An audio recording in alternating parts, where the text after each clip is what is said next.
Okay, this video is on triggering devices, ignition systems, basically how an ignition system works. So we talked in the chapter about the coil, and the coil being basically two coils of wire. I'll show you an example of a coil in just a minute, a cutaway of a coil.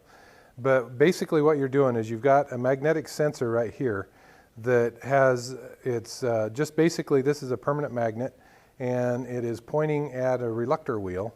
The reluctor wheel has grooves cut in it, and every time one of these notches passes by the magnet, it sends a signal to the ignition module, which will turn on and off the primary circuit. Once the primary circuit is turned on, it saturates the coil with electronic energy, or with magnetism basically. And when you turn it off, that magnetism collapses, inducing voltage on the secondary windings.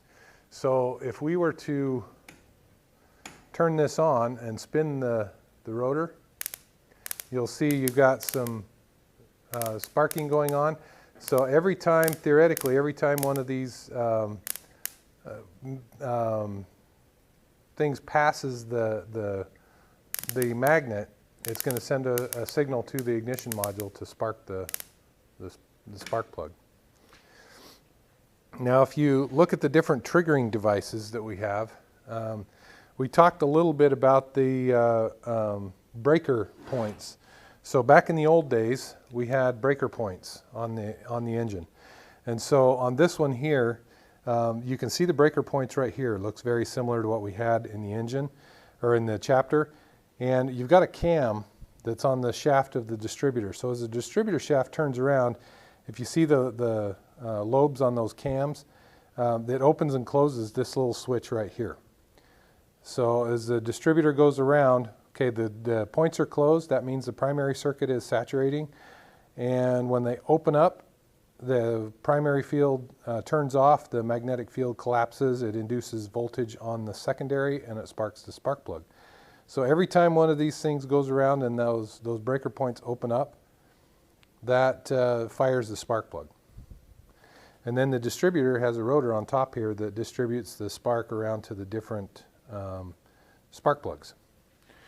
That was the early style of triggering device.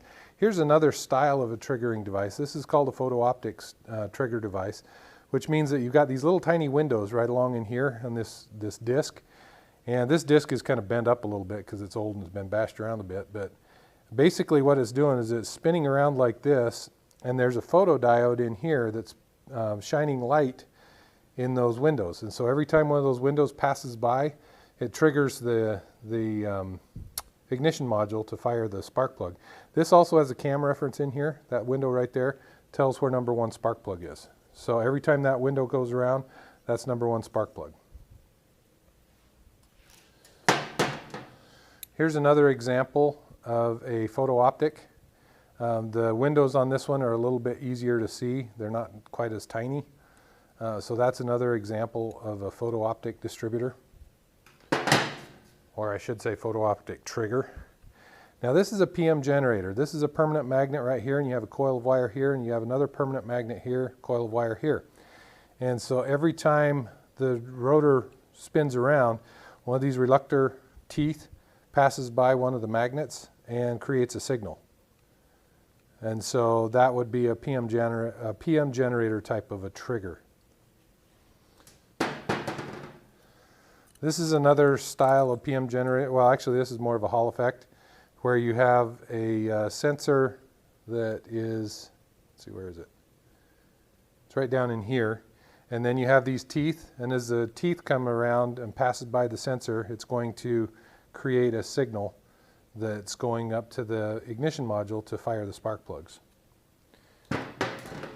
This one here is a little bit easier to see. You've got your reluctor wheel with all the cogs on it, and then you have a magnet up here. So as the wheel spins around, every time one of these little cogs passes by the magnet right down in here, it's going to generate a signal going to the ignition module. So this is a cutaway of a coil. If you look at this side of the coil here, that's what the coil looked like, and then I cut it in half. It's just like one of these coils up here. And so when you cut it in half, you can see the steel or the iron core in the middle that the coils are wrapped around. This set of coils right here is going to be your secondary windings, and these inner coils are going to be your primary windings. And it's difficult to see on this camera, I know, but if you look at these, the wires are much larger than these wires here. These are finer than hair. So they're really, really tiny wires. This is all encased in epoxy resin to keep the wires from touching each other and to keep them from corroding and different things like that.